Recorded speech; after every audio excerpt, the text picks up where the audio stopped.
Hello and welcome to the Southbound Sports Show. I'm your host, Richie Leahy, here with my co-host, Maddie B. I don't know if we have a lot of content this week. Not a lot of stuff has happened. The Penguins got eliminated from the playoffs. I said I didn't have a good feeling. I mean, Jari was just awful. I think they said that he was 8 goals over his, expected gambling line or whatever. So, he gave up 8 more goals. So if you bet on that, you would have gone home a gigantic loser. So, I mean, we talked about the pass and overtime last week. There's really not much else to say. I mean, the Islanders haven't looked good. I think they're down to Boston. I don't know how many games. And I have a feeling, I thought Carolina was going to be better going forward, but they've been down already to Tampa Bay. I know it's still early in the series, so I'm wondering if we're just going to get a Boston Lightning on the East, but I don't even know if anyone's going to compete because the Avalanche have looked so good.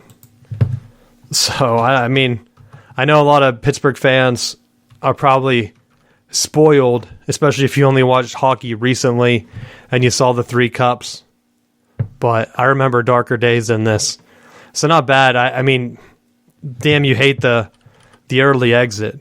But goaltending, I think it was one of the NHL writers, they said about how the Penguins kind of gambled with that position to save money because they put Fleury out for what was that, the expansion draft.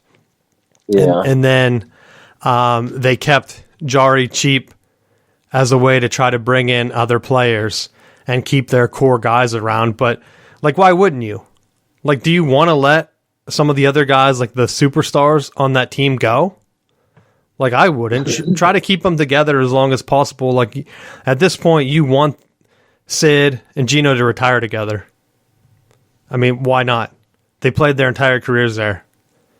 So if it's going to go out, at least you're going out a 3-time champ, and you're still being competitive, because it's not like the offense wasn't there. It was all goaltending. So I wonder if they can make some moves, potentially get a young guy that comes in, and all you have to do is get hot. That's all you have to do as a goaltender in hockey. So hopefully next year goes better, but I mean, I really don't have much to say. You heard my comments last week. So Matt, you have anything on that?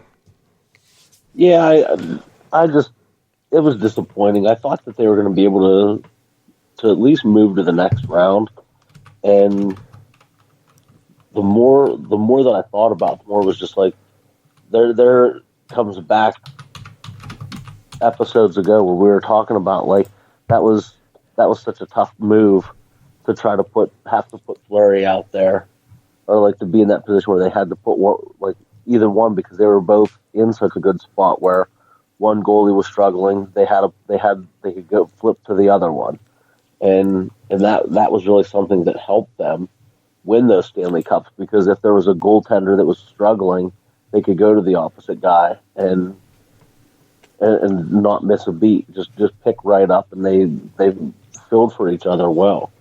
But there wasn't that consistency in this series, and honestly, like we talked last week, it was just sloppy play overall. So no excuse for it. Yeah, it's something that, like I said, they could turn it around quick if they make a move at goalie, but I don't even know how much. I mean, like you said, that they could have advanced to the next round. They possibly could have been right there in the Eastern Finals. Very easy. They had Washington got upset too, and that series actually is 1-1. So the Islanders and the Bruins, but you would have to think that that's giving Tampa Bay a clear path to get to the Cup. So it must be their city's time, Matt. Tom Brady down there, a couple of Stanley Cup championships, maybe. They already have one, didn't they? Yeah. That's how they go. I mean, the Penguins were there. They were hoping the Steelers would get one. The Pirates, they have no hope. I have on here. Pirates are in last. And I've seen some comments a month ago. I didn't bring it into the show because it was annoying me. But in April, near the end, the Pirates had a couple of wins in a row, and I saw a couple of blog posts talking about how the Pirates were on pace to shatter like their Vegas over and under. It was like 60 wins or something embarrassing. And how they could potentially be the best team in their division. And I was almost like, how much Kool-Aid do you have to drink to think that the Pirates legitimately have a chance to win the NL Central? Like, there's zero chance every year. You're lucky to get into the wild card. You're lucky to get that play-in game. I mean, it's only have they even won the division like maybe one time in the past like 30 years? Maybe. Like, that's it. They were just on Jeopardy too the other day. It was like, which Major League Baseball team or something had an awful time from 1992 to like 2012 of no playoffs or no winning record, I think. It was even that bad. And I was like, holy crap. That just puts it in perspective. I know you had a little blip there, 2012 or 13, whenever those years were. And now it's like there's no hope. So in Pittsburgh, you're almost just skipping over the summer season. And maybe you're excited that there's an extra preseason game because that just means that the Steelers are coming back on and potentially they have a chance to make a run. But it's something that they talk about building the farm system. And you see St. Louis have it in the division where they have the farm system and a couple of other teams too. Because like even looking at like Atlanta's been down, they've had the farm system forever. They won how many division titles in a row, and then they tried to make some moves to keep Chipper happy, or I guess to retire there, and then try to build it back up. They're struggling this year, but still, like they're not struggling at the Pirates level. Like I would almost take a Miami approach where you have one good season every 5 years or whatever, and potentially win a World Series. I think any Pittsburgh fan would take that over this building the farm system we hear about, which basically means trading them away to the Yankees. Or like whatever other team, Houston. It's just a shame. So I don't even have anything else on that, but if you're expecting us to have like baseball talk in the summer, it's like how? I mean, we talked about Detroit, they're in last two. So like I really don't care for a lot of other teams. I know Matt likes the Cardinals, so you might hear from them to keep some of the NL Central talk going, but unless you have positive stories, but we're not going to talk about like publicity stuff. So, you got anything, Matt, on baseball? Well, I think it's just funny because you have, on one hand, you watch Pirates that don't even make routine plays. Like they recently commit arguably the worst baseball play ever, with throwing the ball around and letting guys score. And if you didn't know, let me just jump in because I was going to bring that up, but since you mentioned it, the worst play that Matt's talking about, the ball was hit, I think the first baseman, I don't even know because I tried to black it out, but the first baseman got the ball, and the runner going to first just stopped. And he got into a rundown with the first baseman. And if you know baseball, all the first baseman had to do was stop, like just stamp on the bag, and that guy's out. Because they already had a runner on the other side. He was watching the runner as he got into the rundown. Then he like put his head down. The runner on third base went home to score. So he saw him late, and he threw the ball to the plate, of course, late. So he's safe. Meanwhile, no one covered first. So the batter still, it was in that pickle. He was all the way back by home plate, and he got into a foot race with the first baseman. And when they went to throw to the second baseman, then who was going to cover or whatever, it went into the outfield, and the guy ended up getting a double out of it. Like a very routine play where you know you're a major league first baseman, you get a grounder, and there, even if there's a guy in scoring position, you check him. Because if you're not going to be able to step on the bag, you throw home. If he's going full blast and try to get that play, if you're going to go that route, you never run and extend the play. Like if that guy's not going, you make it to the bag, and then you throw home if he decides to go. But like just routine stuff. Like if I was the manager, he would have been cut immediately, and I would have told the minor league team like, no, don't even try to sign that guy. Like, he's out of baseball from that play. Like, it's worse than the Bill Buckner, Matt. Because, like, even kids, like, I would expect that in, like, if I was coaching Little League or something, and I see a kid, all right, well, you made a little mistake there, not a big deal, dude. You'll get him next time. But, like, wow. In a Major League game, I don't even think I've ever seen a play that dumb in the minors. And I've been to a lot of minor league games, so you just never see it. So you deal with that on one hand, okay? And that's pretty bad. Like, I don't know, as a fan base, like, how you're just like, yeah, that's our team. And then on the other hand, you have St. Louis, and mind you, just this spring, traded for one of the best players in baseball, and there's still people that get on, like, the social media and are like, they're terrible. We need to fire everyone. Fire all the executives. What are we doing? It's like, you have a team that, like, is actively making moves to improve the team, and the fan base is, like, losing their mind. And then you have, like, Pittsburgh fans that, like, at this point, it's like they've just accepted the suck. It's like, I don't know that I'm actually going to watch a whole lot because then I'm not going to be hurt. is like the attitude and the mindset that the fan base has at this point.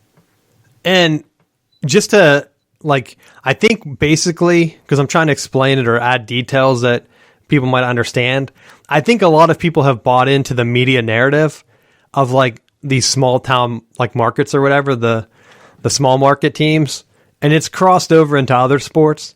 Because I saw an article about how they hope that the Bucks win the NBA Finals because they're a small market team, and that will show other teams that small market teams can win. It's like, what are you talking about? In basketball, there's a salary cap, and it's not even about building your team. It's about getting superstars to just sign in free agency. Like, if you not watch the NBA for the past, like, what, decade? When was LeBron's decision? I mean, he won a championship in Cleveland, which would be considered small market, but I wouldn't consider that doing it the right way. I mean, they tried to do it before. They didn't even get him any help. They were just raking in the cash. But, I mean, I've talked about the NBA. I tried to find some ratings last week, and I really couldn't find it. But their opening weekend for the playoffs came in. They're averaging 2.89 million viewers a game. It's up from last year's postseason, up 49%, so, like, a good bit. But still, like, college football averages, like, on, like, the primetime games, which is what the NBA playoffs are. These are games on ESPN, ABC, and, like, TNT. Those games in college football are usually at around, like, 5 million viewers, Matt. So the NBA, for as much as what ESPN paid them, like, they can't be getting their money back. I just don't see it. And so it's going to be crazy. I mean, like, I have some stuff when we get into college football. I can't remember if we had talked about it or not the week before, but I have some additional, like, just TV stuff and some college football stuff. But the NBA, like, you would think that they're trying to go national, and I don't know if it's going to really pay off for them, but we'll get into that here in a second because I want to talk about the NFL. They're trying to do the same type of thing. But before that, do you have anything else on basketball or hockey or baseball, Matt? Yeah, what were your thoughts on the top two teams in the East, where you have the Sixers and the Nets, and how they built their teams? Well, see, that's what you're looking at. I mean, the Sixers, we've joked for how many years now? Because if people that listen to the show long term, they know that I've always followed the Celtics. There's no team in Pittsburgh, but just because of the Irish heritage stuff, I like the Celtics. And they've been trying to build through, like, the draft and, like, making trades. They signed Kyrie a while back. They tried to get just a type of vibe back from whenever they had Paul Pierce and Ray Allen and Kevin Garnett, and they haven't been able to do it. And then they watched the Nets do the exact same thing that they were trying to do. Like, a couple years ago, the Celtics had Kyrie. They tried to get Kevin Durant. And instead, he went to the Warriors for one of, like, the easiest championships. And everyone's talking about like how the NBA is so unpredictable and how this year it feels like you can pick the top teams and you know that they're going to play in the finals, and they meant the Sixers. And I was thinking, like, I don't really know if that's the case.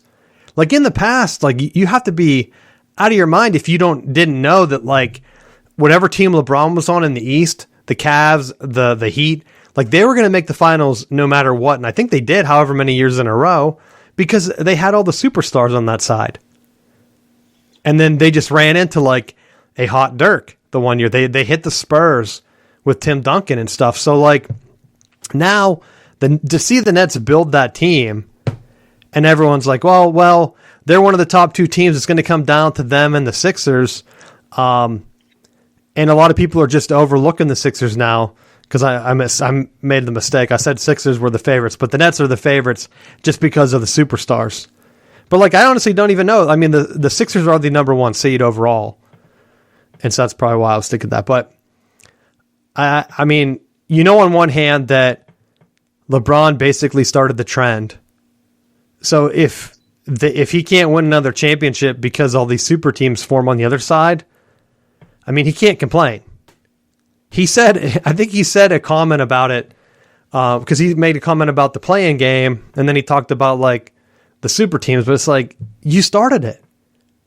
You talked about the play-in game and how you were for it, and then whenever your team played in it, of course you were against it because you knew that there was an extra chance that it messed up it messed up your seeding or whatever. And so it's just like, I don't know. I don't even know even if the Sixers like make it. The West is kind of weird. I almost want, and I'm not a big Philly guy.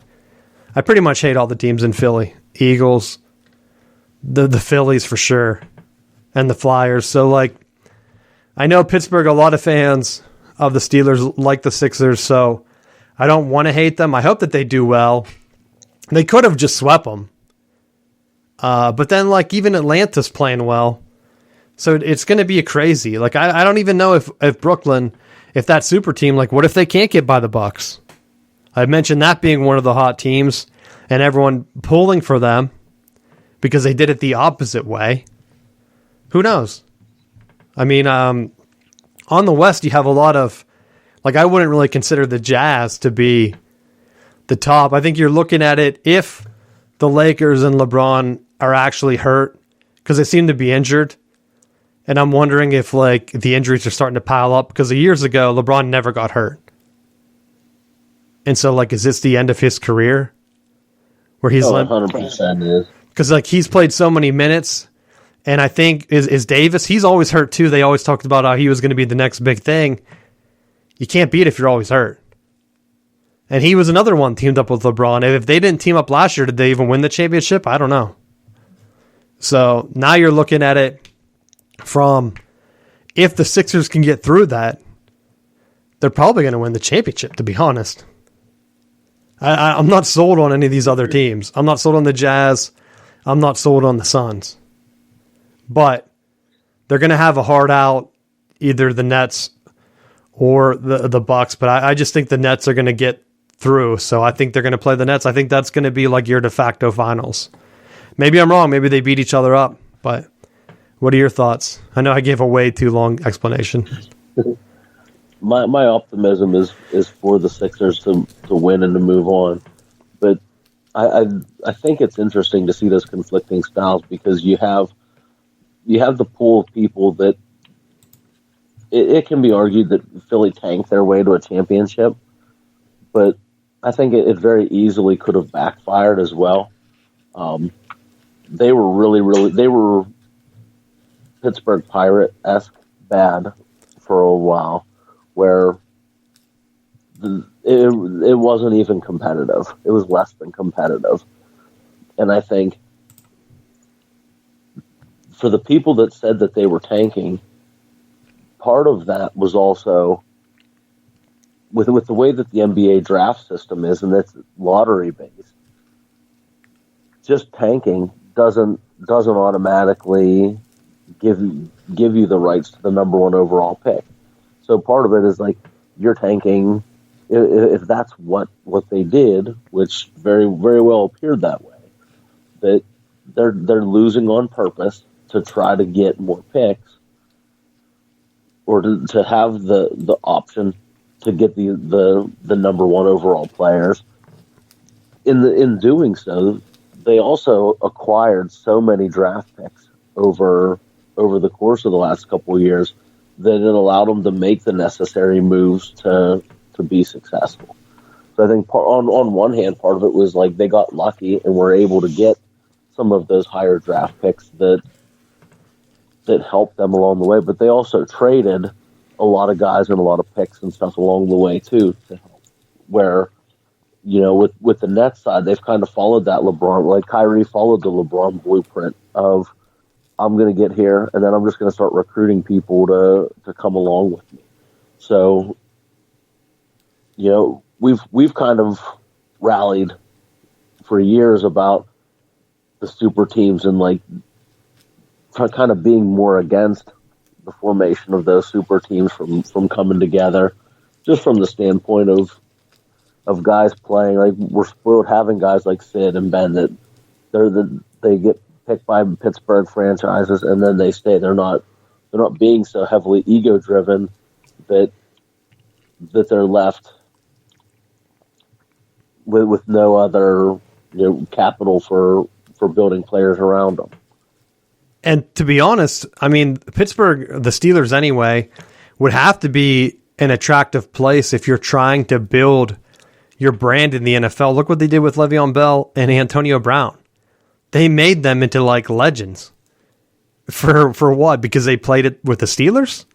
Like, they're a national brand, and that's where, like, in the NBA, it was surprising that they picked the Nets, because the Nets, to be honest, are kind of an underdog. So are the Sixers.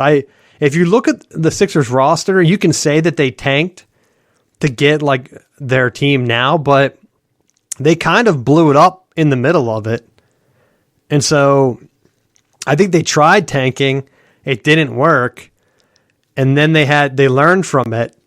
But like, did they really have any incentives not to? No.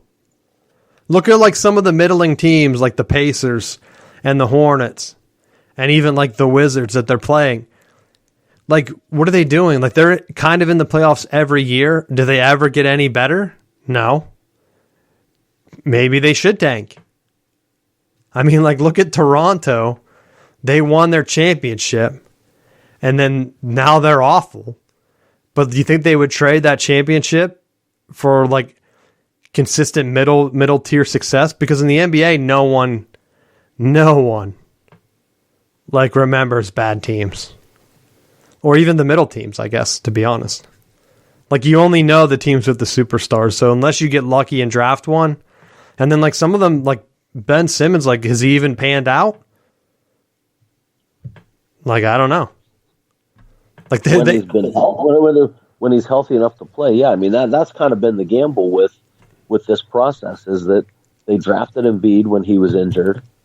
Ben Simmons has battled some injuries. Like, a lot of these guys, they traded the rights away for that Dario Saric, or however you pronounce it. Like, some of these guys, like, they weren't drafting guys that you could potentially just draft right off the bat and then plug and play type guys. And that was another guy that was supposed to be big time too. So, it was like when LeBron came in the league, like, he was drafted, immediately was plugged in as a starter. Like, some of these guys, like, when they come in, they're being plugged in immediately and are contributing. So, like, it's not like they're drafting, like, they're getting lottery picks and they're getting like this top three potential guys, but they're not doing a whole lot. They weren't doing a whole lot with them. And I think, like, last year you saw when Ben Simmons was healthy, they were a different team. And then as he got hurt in that series, the Celtics' physicality wore them out. And they kind of matched that. Like, the one thing that I like with them is that they didn't blow their team up after that playoff loss last year. Like, they could have just said, we need to get more shooters. And I think they did upgrade some of the shooting on the roster. But they didn't go so crazy with, like, trading away Embiid and trading away some of like the other guys. Like, they stayed somewhat true to the guys that they have on their roster. And that's what the Celtics tried to do.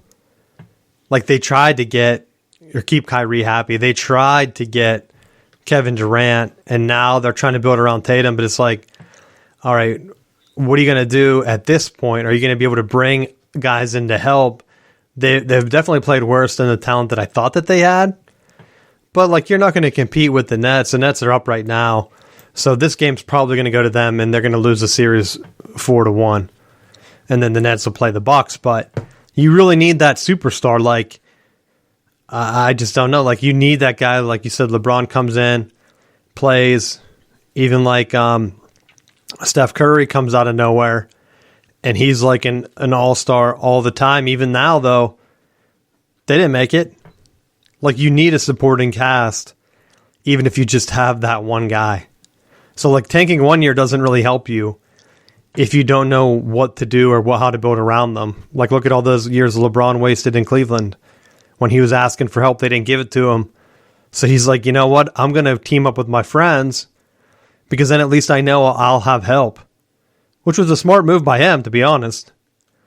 He just went about it the wrong way. But I don't know. In the NFL, we talked about Aaron Rodgers last week.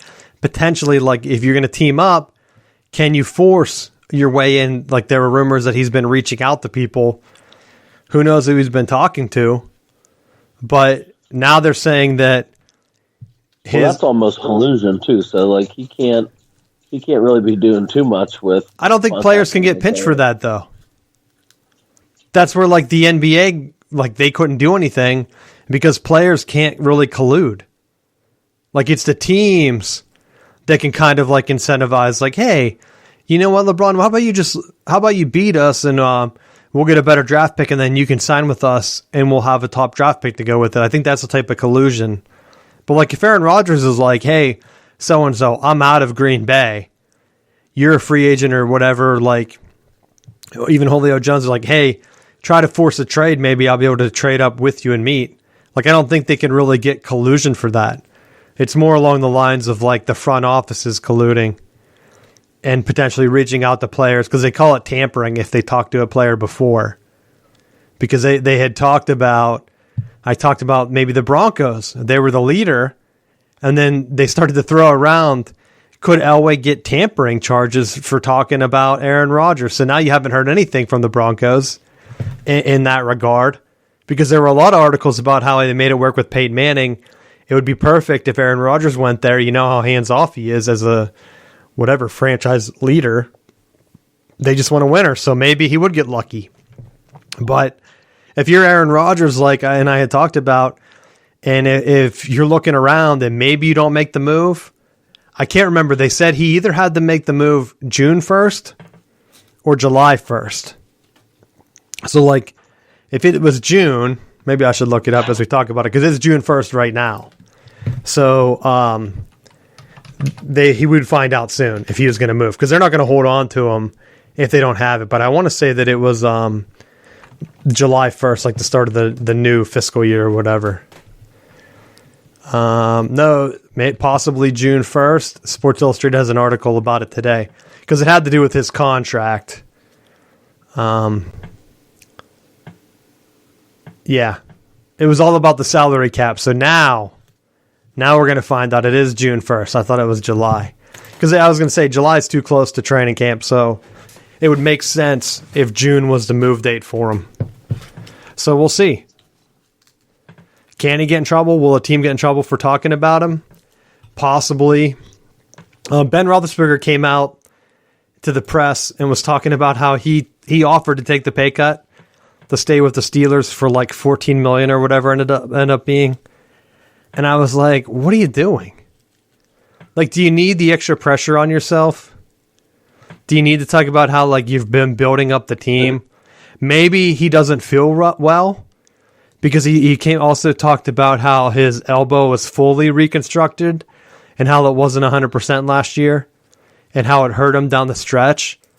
But I'm almost wondering if he's just kind of pandering to the fan base at this point by hitting all the things that he knows Steeler fans are going to eat up, taking a pay cut means he loves the Steelers. He loves Pittsburgh. He wants to stay there. They'll eat that up. Talking about how, oh, his arm, it was fully constructed. Now it's healed. Now he's ready to go. That will hype him up. They started 11-0 or whatever. He always throws that in there, or at least the media does. So he knows that that's going to get them fired up. And I just, like I said, I haven't seen anything that has changed my mind on what's going to happen. Like, you take the pay cut, how is your performance going to be any different? I mean, your arm's feeling better, great. But it was at least feeling good enough last year to start pretty hot. How are you going to maintain that? Like, what are you going to do differently this year is what I want to know. Because that's not something he is talking about. But what do you think on it? I'm just going to keep doing all of the same things that I've done in the past. Matt, it's like the same exact playbook. Hey, let's take a pay cut. Perfect. Hit that up around June, May, so that the fans know you took a pay cut, right? And then it's like, talk about how good your arm's feeling right around the same time, maybe a little bit closer to July. Awesome. All right, cool. You want to know what else helps? Not having to throw 60 times a game. That also does good wonders for your arm. Didn't come up, Matt. Didn't come up. They didn't talk about the run game or the changes to the offense. Like I said, and I don't want to talk about it again, but last week's show, I think it was, we talked about like Matt Canada, how the Pittsburgh sports writers were talking about how that's going to change the offense. There's no change. It's whatever Ben decides to do. If he ends up throwing 60 times a game, then you're right. His arm is going to be dead by the end of the year. And then we're going to have the same cycle. Is he going to retire? Is he coming back? How big of a pay cut is he taking? Did they get him any help in the draft? But at this point, it's like, I would rather him come out and say, you know what, I'm not going to play until week 9. Or actually, they added an extra game. Let's just do week 10. Start at week 10 or 11. Then my ears would perk up. Like, okay, all right, now we're on to something. You can work with the other quarterback, help the offense, maybe try to work out some of the kinks, build like some confidence for the young guys, and then you step in and show them how it's done. Like, I don't see how that would hurt the locker room. Plus, you're getting the younger guys valuable reps. You can kind of switch between them. Is Haskins going to show up? Let him start, see what happens. But like, hey, we're giving you a chance. If you want to stay the starter, you got to play lights out, or we're going to go to Ben. But we need to give him like a pitch count. He needs to be limited. Because if they don't, we're going to see the same exact thing as last year. Start pretty decent, maybe awesome like last year, and then the wheels fall off. That's a way to handcuff Ben too, because for as much as Ben drives the offense, maybe you say, hey, you're on you have a pitch count. If you're checking plays and you're checking to these passing plays, if you go over so much, we're going to go with we're going to play Haskins. And then that kind of puts him in that spot where he knows, like, he can't just be back there, just throwing pass after pass after pass and hurting his arm. And then that kind of holds him accountable, as opposed to, like, with some of those games, it's like the coordinator gets thrown under the bus and, like, he just gets a free pass. And that's maybe you can get that to work.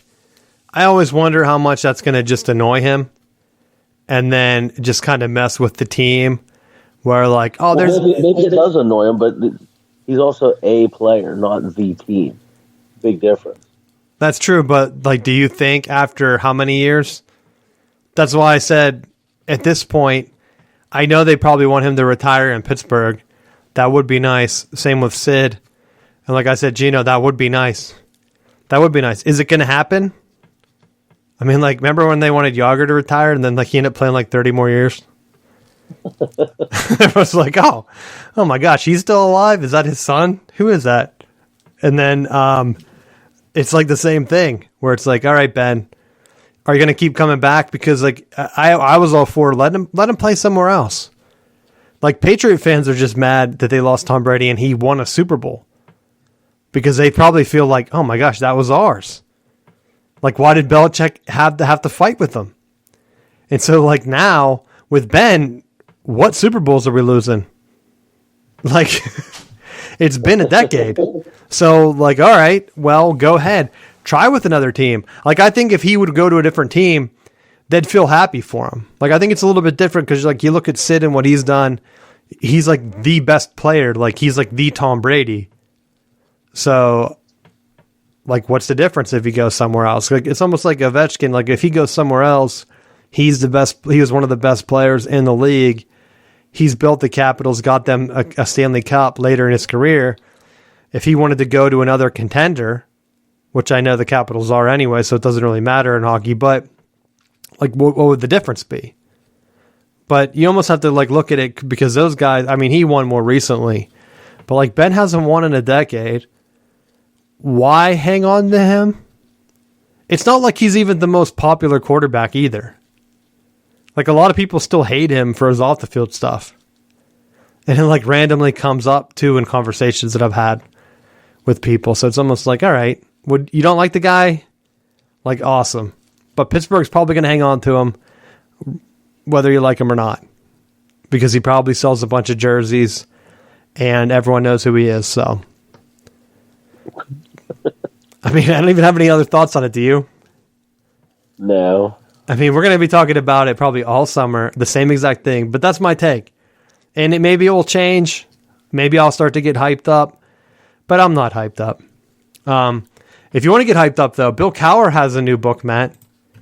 I don't know why I'm plugging it, but it's called Heart and Steel. So he said he's talking about stuff that he's never talked about before, but the only thing I want to know is if he was honestly considering going to coach the Jets. Because I wonder, like, if I ever see him, I'm going to ask him that. Like, how close were you to going to take the Jets job? Like, were you talking to them? Was it serious on your end? Well, I'm sure he's talking with them, but it gets to a point where where's the money at? And, like, what are those other perks that you're potentially looking for to sweeten the pot that would make him leave that broadcaster gig? Yeah, he would need, like, a John Gruden type deal.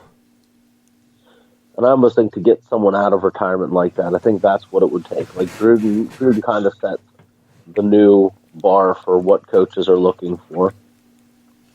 But maybe he wouldn't even need that. I mean, like, he's writing books and stuff.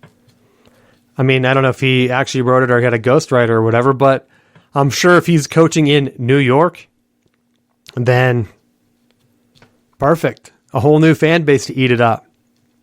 He could write all kind of stuff. Write books, do clinics. So there are ways to make it up. I know they offered Gruden because they thought he was going to be great. To be seen. How many more years do you have left? 7? 6? I feel like it's been a while. Ones. Well, they had that with a 10-year deal. They didn't extend him, did they? I don't think. But, I mean, the other part to it, though, is that his teams are improving. Like, his offense every year has improved. And the gigantic glaring hole was the defense. They signed a Super Bowl winning defensive coordinator and made some upgrades to some positions. So hopefully that's enough to get them playing Super Bowl caliber. Did you tweet out that graphic like I told you? No, I did not. I forgot about it, to be honest, till you brought up groomers. I know. Well, I was just kind of thinking about it, like with Cowher. I know he's having this and he's going out there, but like some of those guys, like you said, they need to have the perks up front because, like, why come out of retirement? Like, what's the difference? Like, you're sitting at home, you're on TV, you're breaking down the film, so you're close to the game, probably as close as what they want to be. They probably don't need to go any closer than that. So go from there. And what's it going to take you to leave that gig? Like, they talk about him, Matt, they talk about him doing prep work. Go ahead. Like a legacy type thing. Like, does he want to ruin where, like, he's won 2 Super Bowls, he had them at the highest. Like, does he have the time to want to rebuild a team? to get him there. Plus, he has to put in the extra effort because, like I was saying, he's not prepping. Like, they always talk about, like, how they're prepping for their show. Like, they have some other guy reading the notes and breaking it down and just giving it to him. He's probably reading from a teleprompter. Maybe not. But, I mean, like, that has to be an easier gig. Just watching film and then giving your thoughts. Using, like, your Super Bowls as your pedigree. Like, look what I did. Now here's my thoughts on this. So, like, you're basically just watching football. To coach it, you need to, like, take it, analyze it, break it down, come up with new spins and things and try to get other things to work. Like, you have to put in extra work. And I think that's what burns out a lot of coaches. But maybe he wants that grind back. Maybe, like, once you hit a time in your life where you're like, all right, I've done enough of just being on TV. It's getting stale. I think some of the Gruden stuff, too, ESPN had been cutting a lot of those guys from, like, those positions. Bill Cowher's with, CBS, so I don't think CBS went through the same cuts that ESPN did. And so he probably felt like, all right, now's as good a time as any.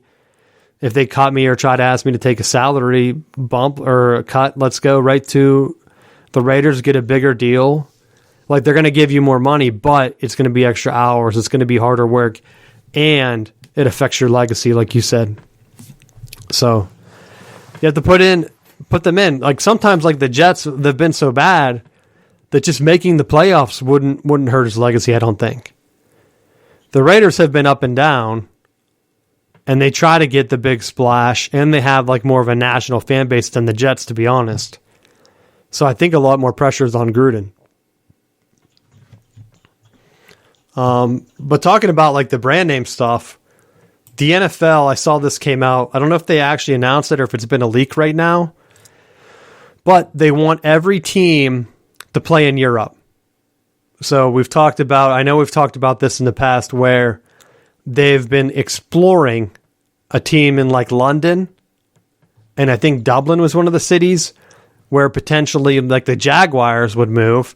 Of course, the Jaguars get Trevor Lawrence and Urban Meyer, and then miraculously they're not going to leave Florida because that being in Florida allowed them to sign Tim Tebow. And once they got that deal done, they're locked into Florida now, Matt. So why would you need to go to London? That deal's dead. I assume that the revenue from the Tebow jerseys and the Urban Meyer stuff and Trevor Lawrence have been so high that they're just like, this is outrageous. They're going to get national attention this year, no matter what, just because of it. I saw someone was like, older coaches that work with Tim Tebow were just annoyed at the way he didn't acknowledge the media attention, but he didn't do anything to try to get rid of it. It's like, who cares? You're the coach. It sounded like the coach was jealous because Tim Tebow had all that publicity with him. It's probably John Elway talking about it. He's probably like, I never had that kind of attention. Like, Tim Tebow, he's selling books and all this other stuff. He's getting his money on the side. Like, let him earn it. What's the difference if it's like T.O. working out in his driveway selling fitness equipment, or Tim Tebow selling books or whatever else he's doing? Like, he got the attention. He's working hard. Even now, some story came out where he did 300 curls in, like, a weightlifting contest, and then he couldn't move his arm for, like, a couple days. It was, like, part of one of his books. Did you see that? Yeah. And then everyone was talking about how it was fake.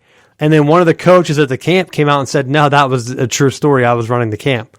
He didn't know how many reps he did, but he know that he like crushed it because he's like an animal. So, like, you have to have... He's doing 50 and he's doing 300. Yeah, like, you have to have that mentality where, like, hey, your body's telling you to stop, man.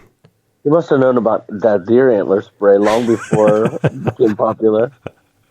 Maybe he was cutting edge. He read about it on a forum message board. He's like, holy crap, the Ravens are taking this deer antler spray. Let me see if I can get some. It's not even illegal. People don't believe that it exists. And then next day he's waking up doing 300 curls and he's like, I'm going to be in the NFL one day. So, I mean, they talk about, like, oh, he hasn't played for whatever. He's been in sports. He went to baseball.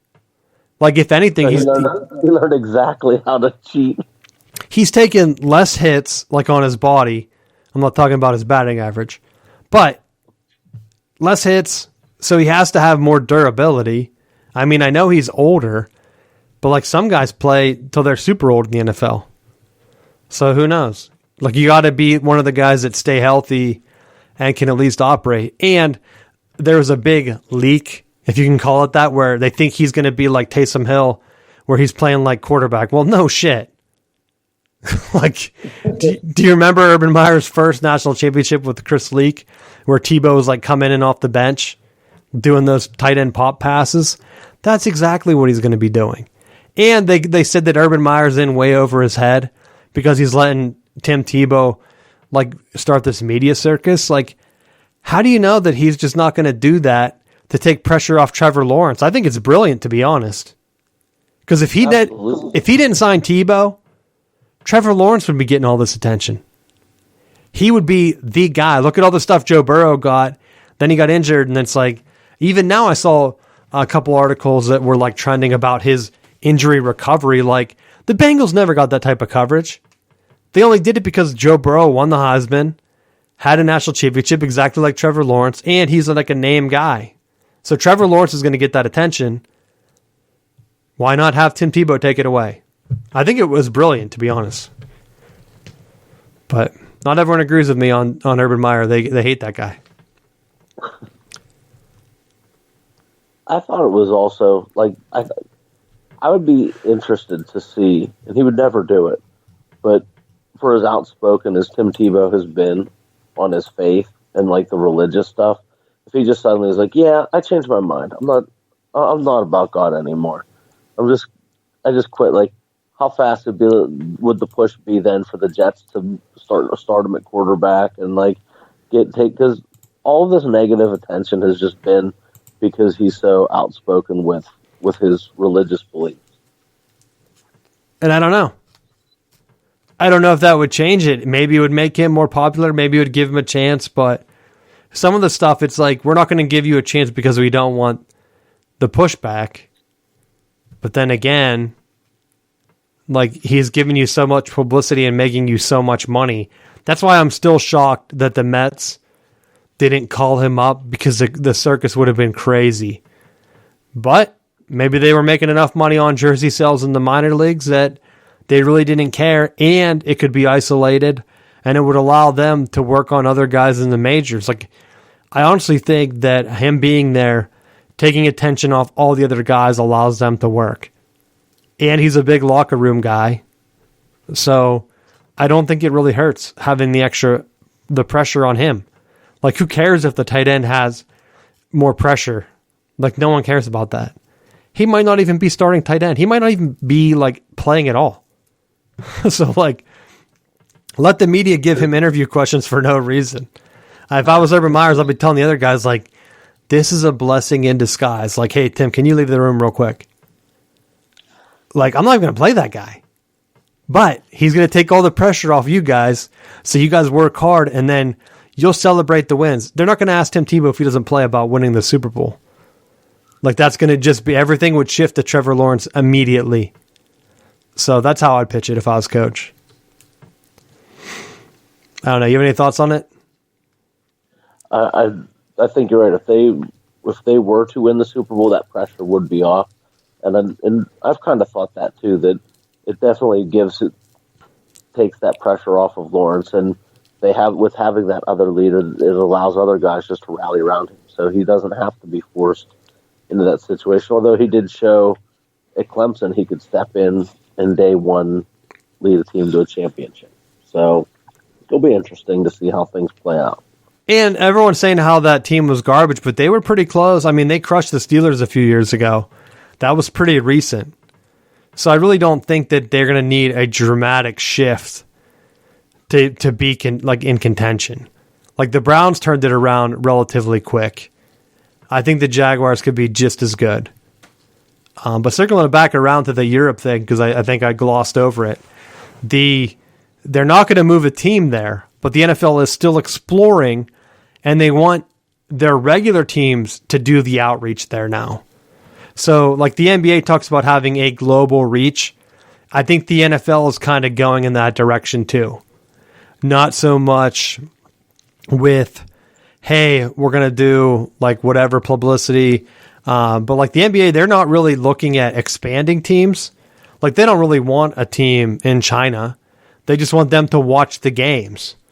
And so like some of the NFL stuff, I almost wonder if they just start to go away and start to do away with some of like the city talk. Like instead of promoting everything as like the Pittsburgh Steelers, just do the Steelers and try to make it more of like a worldwide brand. And I wouldn't be surprised if they went that way, because like there's talks about having every team in the NFL play a game overseas at least once every 8 years, which isn't a lot. But I guarantee that with this extra game, that if they start to make TV viewerships like in different countries go up, that it will be like, hey, the Steelers, your international home base is going to be Dublin, let's say, because I think they have a game there, or at least they've been talking about it. But every year you're going to play a game in Dublin, and you're going to be Dublin's like de facto NFL team. And then they can kind of spread it out where it's like, all right, well, the Jaguars, they're going to go to London. That's going to be London's team. Like, I know it looked like you had a shitty deal there with the Jaguars, but now they have Tim Tebow on that team. So, like, that's a good deal, London. You should definitely like them. And then they can kind of just pick and choose cities and just go there. I think that because they talked about doing a home team type deal where every team gets a home game. And so I think that that's probably a better route to go, because then you can pinpoint, and you have, I mean, there's so many countries in like across like just the world with major cities that have more population than even like some of the ones in the United States. So why not take advantage of it? I mean, San Francisco, they have toyed around with like playing in Mexico City. Why not have that just be their other city? I mean, hell, they could have, I know with like the coronavirus shutting down international travel or whatever, but after San Francisco kicked them out last year, they could have played down there. Like, why not? Maybe have one of the teams go up, like even just keep them close. Like the Bills could just go to Toronto or something, somewhere close, and just have that be their other city. But it's going to be something that I like better than just adding teams like I had talked about, because if you're not expanding the player base, because like high schools all over our country, they're cutting teams, Matt. I think if I remember, I'll add it, but like even video games now, I was going to talk about it in my final bell, but like Nintendo, they're paying, or they're not paying, but they're helping high schools start video game sports teams for varsity sports. So like when you have a big brand like Nintendo's doing that, it's going to be everywhere, and it's going to be cheap. And everyone's like, well, video games are kind of expensive, not compared to like bus travel and stuff. Gas prices are through the roof. If you're playing like what, basketball, where you have like what 2 or 3 games a week, some of them away, it's much easier just to buy a Nintendo Switch or whatever, and then have one video game that your team like practices on or shares or whatever. Like way cheaper than that. Because they're going to last for a couple years, probably. Like, it's been how many years, like, with the Nintendo Switch, 2017 or something, I think. So it's like 4 years. Like, you pay that once every couple years, and then as long as the kids aren't breaking the stuff, way cheaper. Like, football equipment's, like, expensive. Hockey equipment. Even, like, some of the other sports that you think, like swimming and stuff, like, if you don't have the pool or the facility, they're just shutting them down in high school. Like, Dunzo. So now the NFL, they don't have to worry about like, hey, we're going to put a team in London and no one around there plays football. So we're going to be drafting our players in America and shipping them to live in London. That's not going to happen now. I think this is a much better deal where, and maybe they don't go that direction. Maybe they have the teams bounce around. But I think that they should just have teams start to do like a second city. I think that would work out. And I think it would benefit the league and help some of these teams from like smaller markets potentially build fans up. Like baseball could do the same thing. You have a series in like wherever. What's the biggest city in in the world have the Pirates go there to offset their small market Pittsburgh. They still wouldn't even sign any players, Matt. It wouldn't even matter. They could give him like just a bunch of money. He'd be like, "Oh, I'm supposed to spend this? I'll buy new concessions or something." Like, it would just be unreal. I don't know. Anything else you have on NFL, or even any thoughts on the Europe stuff? I think you kind of hit the nail on the head that if you want to expand, I mean, the comparable would be the European soccer leagues trying to have like increased U.S. viewership. And I feel like they're advertising the European leagues and they're playing them like Sunday mornings. So like they're if you're a soccer person, they're definitely putting that type of option out there for you, so that they're building some viewership that way. I almost think that if the NFL wants to do something similar to try to pick up more fans, I don't have an issue with it. I think logistically it creates a lot of nightmares if they're trying to put a team in Europe and trying to have it where you're crisscrossing, because there are some teams that they're playing on a short schedule and they're complaining about traveling across the country, let alone around the world. You know, this week we're playing on a short week and we're going from like Chicago to China. Like that would have to be a really crappy deal. Well, see, that's where, and that's a good point with the European soccer, because I know, like, when I had student tickets at Michigan, they always advertise like soccer coming to the big house, and it would be like the B team of like Barcelona or someone. So like you're not even seeing Ronaldo or wherever. I don't even know who plays where, but you weren't seeing them. It would be like if you're in London and they advertise the Pittsburgh Pirates are coming, but the Altoona Curve showed up in their jerseys. And you're like, hey, where are these stars that the Pirates have? Because I know they don't really have any.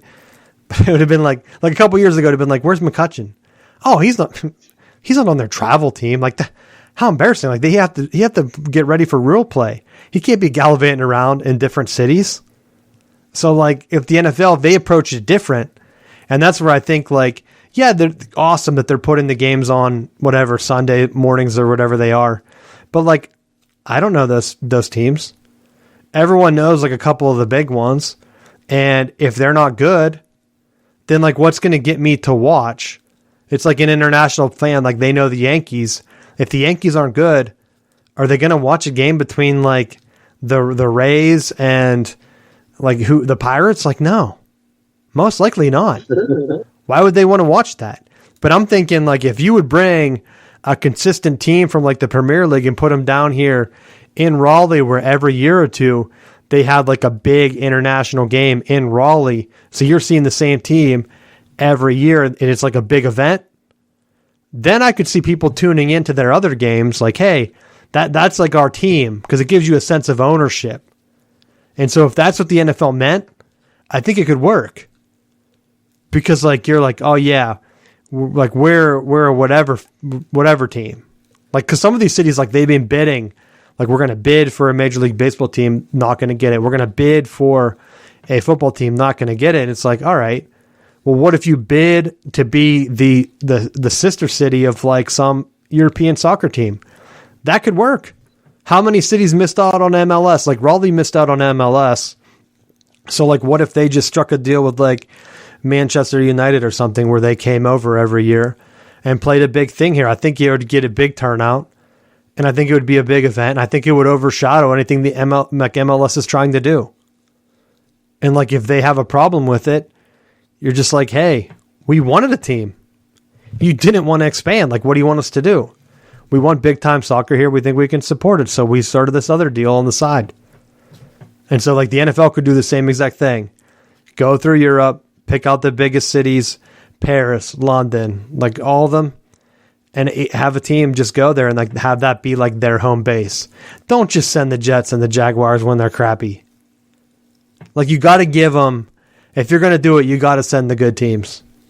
Like, you got to let them see, like, the Aaron Rodgers Packers. You got to let them see Tom Brady every once in a while. Even, like, the Steelers going over there. Like, you got to get some of the bigger teams over there. Like, why not the Raiders with John Gruden? It's not like they've been lighting the world on fire. But everyone would know the Raiders logo. And you could put that in any city. And, like, people don't... I mean, they change cities so much that the fans don't care. They're just known as the Raiders. Who cares what city they're tied to? Because that's my thoughts on it. But you have anything else? Nope. I had one little quick thing here for college football. There was some text release. I don't know if we hit this last week. I couldn't remember. But Ohio State explored going independent last year after the Big Ten canceled their season. And so, like, they had asked about spring football, and they said, like, no, the logistics of spring football just aren't going to work with, like, a big-time program, which I agreed with. You saw it work with, like, the FCS or whatever, but there's too much with, like, the Big Ten and the NFL draft and bowl season. Like, you're missing out on all of that if you shift and you're the only conference that shifts. Like, they would have been, their whole season would have been screwed. So instead, they talked about going independent, which in hindsight would have been a nightmare if they would have went through with it. But I saw some things where they talked about, like, are there going to be any repercussions from the Big Ten? Remember how Nebraska tried it and everyone, like, crucified them last year. And to be honest, I don't think that there really is. Because, like, you have to be naive to not think that the bigger programs weren't all looking to play no matter what. Like, if Nebraska wasn't even expecting a good team, if they were out looking, every team was trying to play. Whether it be like a shortened spring season or whatever. But, like, to have that work inside a conference, did they get it done? Yeah. Did it work out? Almost. Ohio State made the national championship game, didn't they? I think so. I blocked that out. So, no harm, no foul for the Big Ten. So, Ohio State, you almost, like, have to just think, like, all right, they're putting their good stuff out.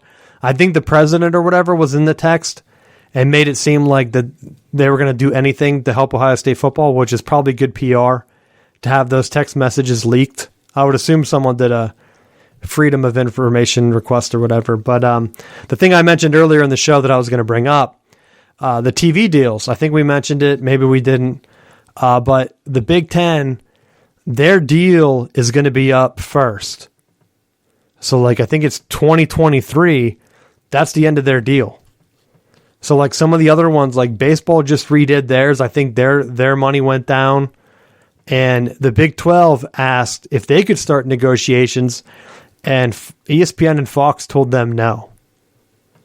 So I wonder how much the Big Ten is going to get. Because they have usually a ton of viewers on TV.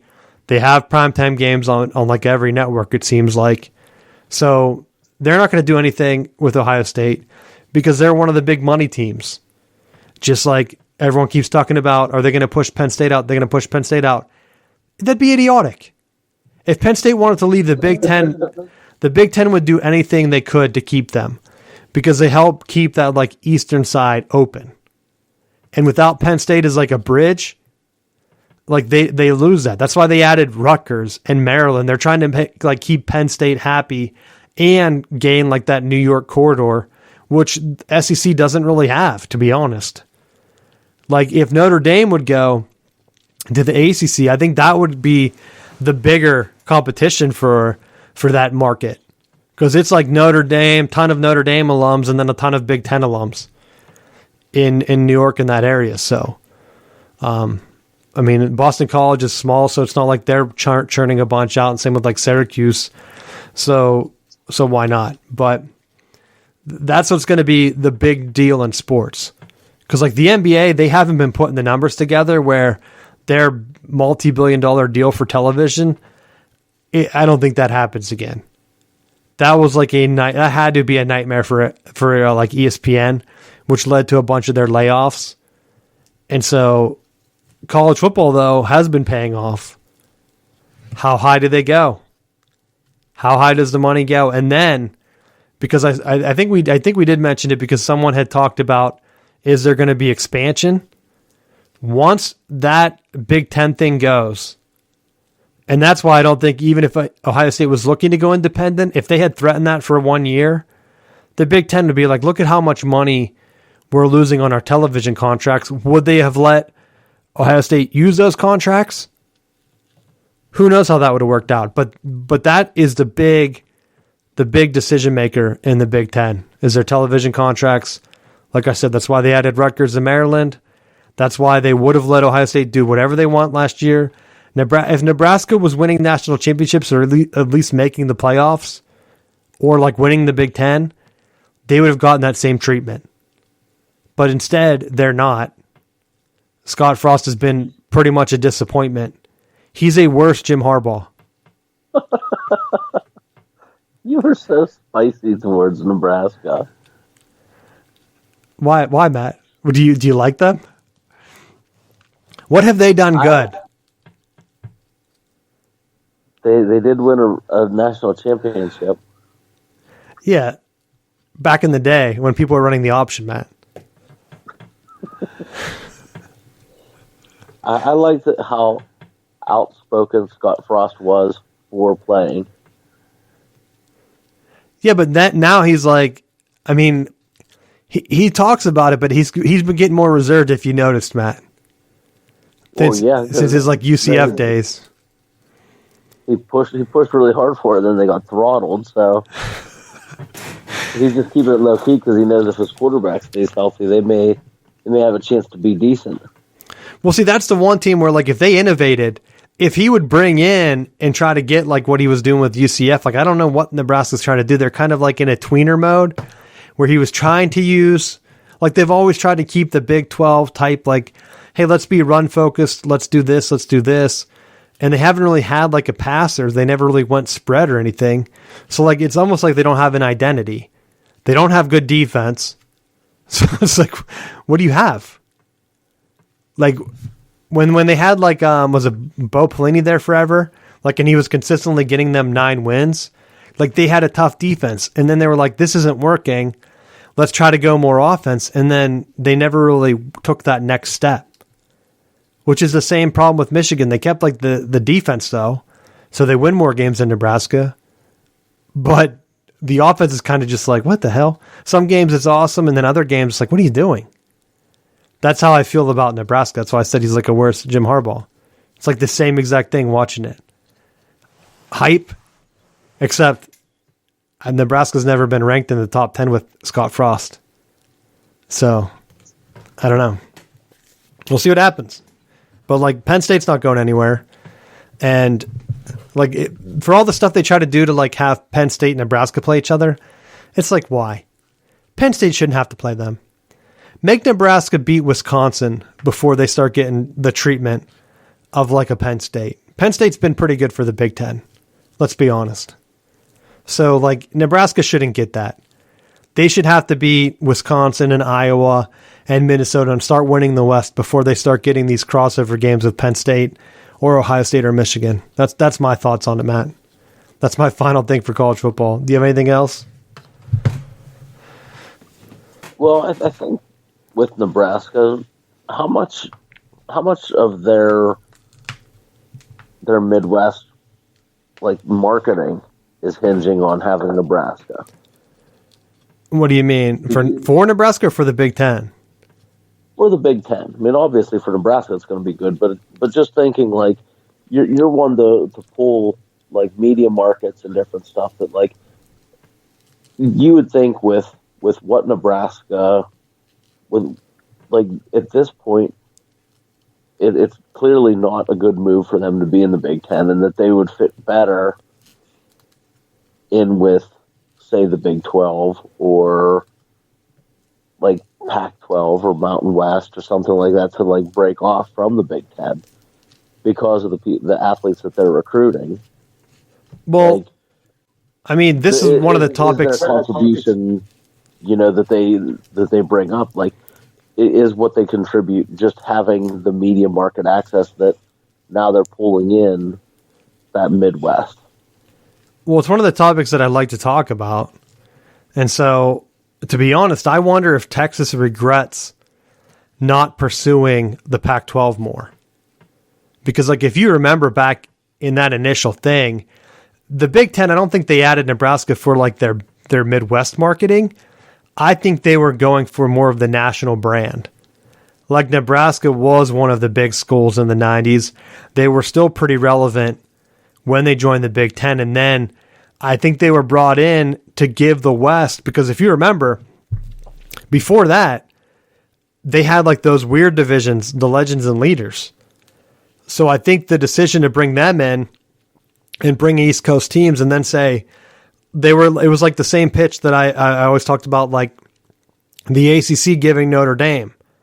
Like, Nebraska, you're coming in here. Look at this Western division. You were the national power. You can come in and win this division every year. But instead, Wisconsin has basically took the Nebraska blueprint and become the program that Nebraska wishes that they were. Like, if you're being honest, don't you think that Nebraska wants to be smash mouth, high defense, big wins? Like, that's Wisconsin running all over people. Like, they have to see that and just salivate, like, what we could be. That could be us. Like, Wisconsin's no better than Nebraska. And now it's like Nebraska is losing their national, like, brand to Wisconsin. Like, look at the preseason polls and stuff, even with Scott Frost being there. So I just know that when they were talking about it, Missouri was begging the Big Ten to join, and they have, like, big media markets in their state. And the Big Ten was like, nah, that's not going to work for us. Like, we don't want you, Missouri. So Nebraska, they wanted because of the brand. Because if you look at the Big 12, it was basically them, Texas, and Oklahoma. You got one of them. I still wonder if they were still like hoping that maybe they could get Oklahoma. Maybe they could get a Texas. The Pac-12's they're in such bad straits right now that initial push where they wanted to take the 4 teams and go to the Pac-12, like with Colorado and was it Utah?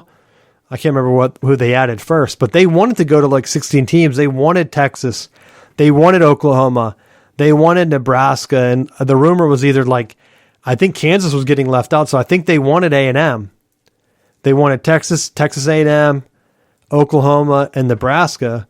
But Oklahoma was like, we can't go without Oklahoma State. They like talked about it some more. But like, I understand if the Pac-12 really wanted to stick at 8 or at 16 teams, why they couldn't really make it work. But I wonder if they could have made it work without Texas, because that was another thing too, where Texas was kind of, there were rumors where they were like, they didn't really want to go without A&M, and they really didn't want to go without Texas Tech. A&M ditched them anyway and went to the SEC. So in hindsight, it's like, okay, could the Pac-12 have just added Nebraska, Colorado, Utah, Oklahoma, Oklahoma State, maybe Kansas, and took more of like the Big 8 approach? Because then it would have got them more in the Midwest, like television markets. If they would have got Oklahoma, I think that would have been such a big pull that they could have then had like a Big 8 division where they threw all those teams in, mixed in with like maybe like some other ones that don't really compete. And then they have like a pure West Coast division. Like, why not? Like that's where I think the Pac-12, all their teams are on the West Coast time. All their games are on super late. They really wanted to get into that other market. And now, like, if the Big Ten, if like their television deal is like through the roof, there's no way Nebraska's leaving.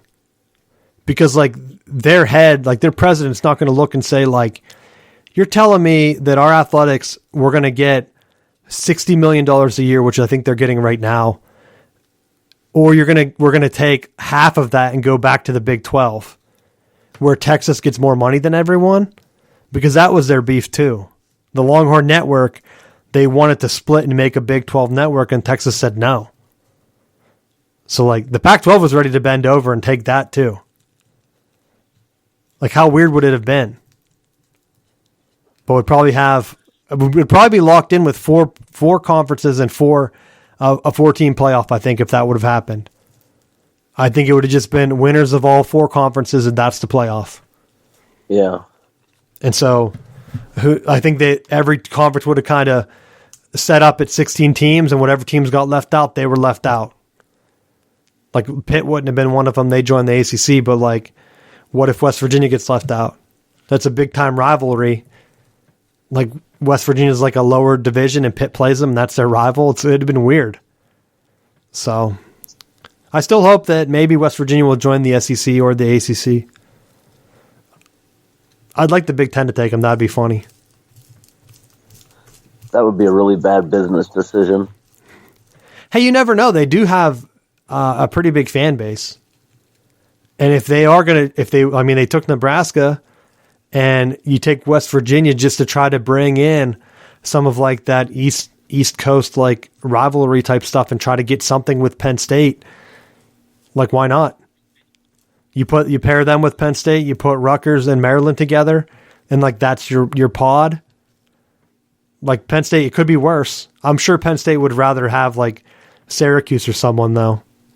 I don't know. I don't think they're going to pull a team from the ACC though. Although they've got Maryland, so who knows? But you got anything else for college football? Nope. We'll be talking about that because there are rumors that it could happen soonish. I mean, I'm sure if the contract's up in 2023, it's already 2021, so they're 2 years away. I mean, hell, there could be stuff that happens this year. But the big domino is still Notre Dame. They're still out there. The ACC hasn't helped them join their conference yet, so I think that's what the Big Ten waits for. I don't know if their offer is good enough, though. So, for my final bell, I already talked about it a little bit. Nintendo has reached out to some high schools, and they have a form where if you're a high school like teacher, you can fill it out and get your school sponsored as a high school sport in Super Smash Brothers or Splatoon, which is like their Call of Duty type game where you're just like shooting, except you're shooting paint, so it's kind of like paintball instead of like guns. So I wonder how much schools are going to just look at it and say, you know what, this is going to work.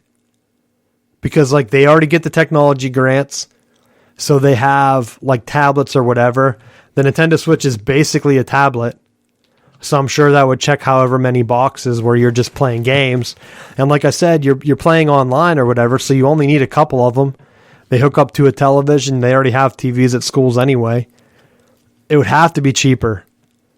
Because like if you play online, you stream the game? I mean, kids stream contests all the time. And I don't think you would travel to another school to play Smash Brothers, but maybe I'm wrong. I don't know. Maybe you just do neutral site stuff. Because I know some schools were talking about where if you play in like an auditorium and you have like a screen that you just put down and you project the game up on it. Because most high schools have auditoriums or whatever. It's not like they're putting on plays every week. So shared venue, shared costs, I don't know, Coach, but I wanted to get your thoughts on it because football is always fighting for money. They bring in their own money. I don't know if playing video games would bring in extra money. What do you think? I'm sure that it would, because when you have that option of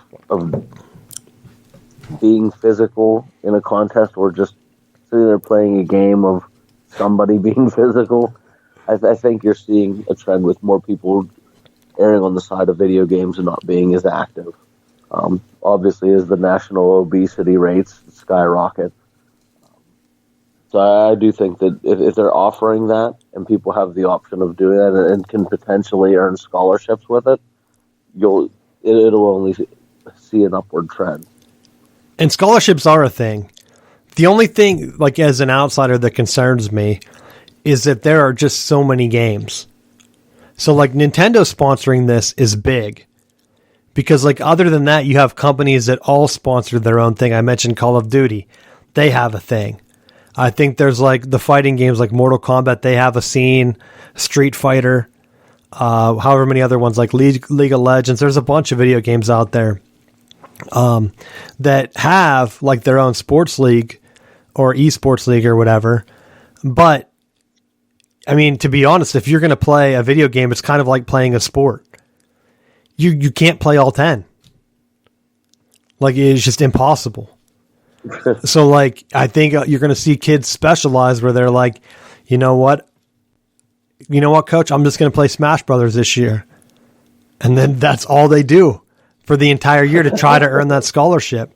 And so then are the more popular games going to kill the smaller games? And then then you have the problem at high schools where like some high schools, are they going to offer all of the games? And it gets right back into the sports type thing. So I wonder if like for Pennsylvania, the PIAA, if they're going to step in and start saying like, no, schools, you can only play bump. Because like I think my brother, he's a teacher, and he said that his school right now was in the state semifinals for Rocket League, which is another game. And I think the computer department like coaches it and is in charge of it. But like, what if you're state champs in that? Is that recognized? Or if in like 5 years, if Rocket League like gets discontinued, what happens? Like, you go back to school and you're like, there's Rocket League. And the kids are like, what the hell is Rocket League, Dad? You played Rocket League? Yeah, we won the state champs. We were state champs. And then you're like, oh, you played whatever, Call of Duty, Black Ops? Like, that's such an old game. You're so old, Dad. Like, that's like how kids are going to handle it, because there's new games coming out all the time. But if Nintendo only releases like Smash Brothers every like 10 years or so, 8 years, I don't know how often they come out, but it's like every new system has one Smash Bros. And that's it. Compared to like Call of Duties, every year the school would have to buy the new Call of Duty. Every year you're buying it. I mean, it makes more sense to just partner with Nintendo and say like, that's our game. We bought it. Wait for the new Nintendo to come out in 8 years. And then that's it. Because Rocket League's free. So it's like, okay, some of them are free. And that makes it even easier for schools. Because they are, like I said, they already have the computers. You're going to play on the computer. Free game. Why not have a team? So that's my last final bell. I wanted to bring that in because we talked about video games before. I know we thought it was going to be a short show, but we went longer like normal. But any other thoughts on it, Coach? Not on that. I did have something else for my final bell tonight. All right, go ahead. Just give some love for the Knowles baseball teams. Girls knocked off LSU to go to the World Series in walk-off fashion. Guys are in it as well, make a move. So good luck to them as we progress through baseball playoff. Yeah, Michigan choked in the softball. I think it was still the regionals or whatever. They had like a 5-1 lead, and then they died. But the regionals I saw were kind of messed up. Like Nebraska won the Big Ten. They got a worse region than what Michigan has for baseball. And like Michigan's a 3 seed. I think Nebraska got a 2. It's like, and even softball, like a lot of people were kind of like scratching their heads because Michigan's been a pretty consistent softball power. Washington had a good team. They had to play Michigan. It's like, why throw them together? And that's who ended up going. They won all 3 games in that series. Michigan won the first 2, and then Washington won the last 2 to advance. But it's almost like you're punishing them by like mixing in the schools. Michigan lands with like Notre Dame. Like, nothing against Notre Dame baseball, but like I would rather have Michigan play Notre Dame than someone in the South. You know what I mean? Yeah. So like Nebraska, it's like, I know we talked about them earlier, but their baseball, I feel bad because they got a shittier regional in terms of like looking at it and thinking, oh, they're going to advance easy. Like, now they had a tougher draw for sure. So, but we'll hit on that because I'm sure we always talk about baseball as we go on. If there's anything else you want us to talk about, because now we're in the off season, it's hard to just talk about Ben Roethlisberger predictions every week. But let us know for sure. And thanks for listening, and we'll see you next week.